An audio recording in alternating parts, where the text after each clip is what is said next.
Est-ce que le président de la République a perçu l'état d'âme des populations ou il s'est contenté de dérouler son programme?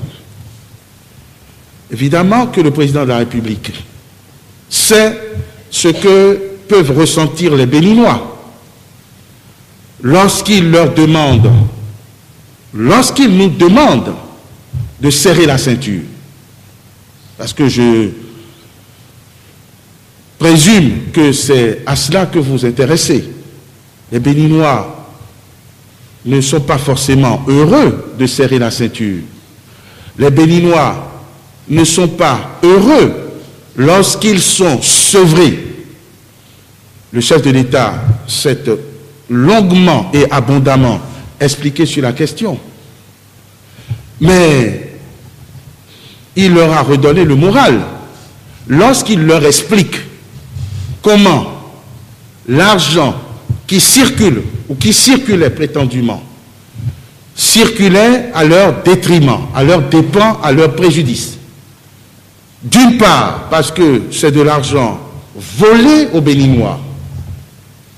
D'autre part, parce que c'est de l'argent détourné de la finalité de la collecte de nos impôts qui, au lieu de servir dans la construction d'hôpitaux, de salles de classe, d'infrastructures socio-communautaires, etc., cet argent était détourné par une minorité d'acteurs et distribué dans des réseaux familiaux, amicaux ou claniques. C'était de l'argent qui n'allait pas véritablement aux populations et qui ne participait pas au développement de notre pays. Je crois que les populations ont compris cela et en étaient d'autant plus ravis que la destination régulée aujourd'hui de cet argent va vers des infrastructures structurantes qui mettent à l'aise le plus grand nombre. Un hôpital, là où cela manque. Le paiement des salaires du personnel soignant, là où ça manque. Le versement régulier des salaires, on n'en a jamais souffert. La construction de routes, d'autoroutes, l'asphaltage, la construction de marchés, etc., etc. Cet argent va vers des infrastructures utiles à la communauté et donc les Béninois ont compris que cet argent, ce fameux argent qui circulait et qui n'était même pas inclusif parce que ça n'allait pas à tout le monde, eh bien ce petit sacrifice valait la peine pour construire notre pays. Le président a rappelé que ce sont ces sacrifices, ces concessions, ces efforts du quotidien qui permettent de baliser et de construire le chemin du bonheur. Le bonheur d'aujourd'hui, le bonheur de demain, le bonheur d'après-demain.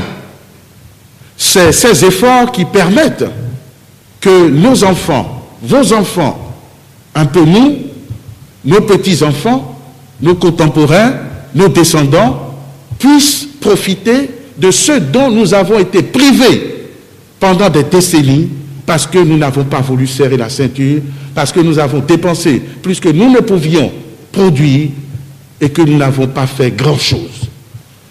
Donc, le président de la République est parfaitement au fait du moral des Béninois et c'est d'ailleurs pour cela, entre autres, qu'il est descendu sur le terrain pour leur expliquer que le temps de la moisson, après les efforts, est en train d'arriver.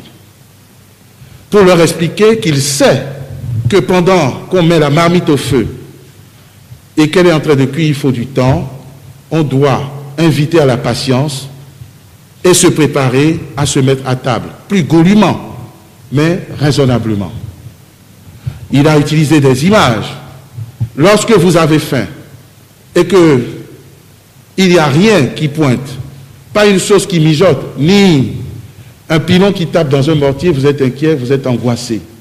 Mais lorsque vous avez faim et que vous entendez, pour ceux qui mangent le liampilé, le bruit du pilon dans le mortier, ou que vous sentez les arômes d'une sauce qui mijote, vous patientez parce que vous savez que vous serez servi bientôt. Et les Béninois ont compris qu'ils vont être servis bientôt, qu'ils sont déjà en train de profiter des fruits de la croissance et qu'ils en profiteront davantage. Donc, je crois que le président de la République savait, a découvert des compatriotes inquiets, angoissés, mais il est parti en laissant des compatriotes heureux, ayant retrouvé les couleurs, ayant retrouvé leur morale.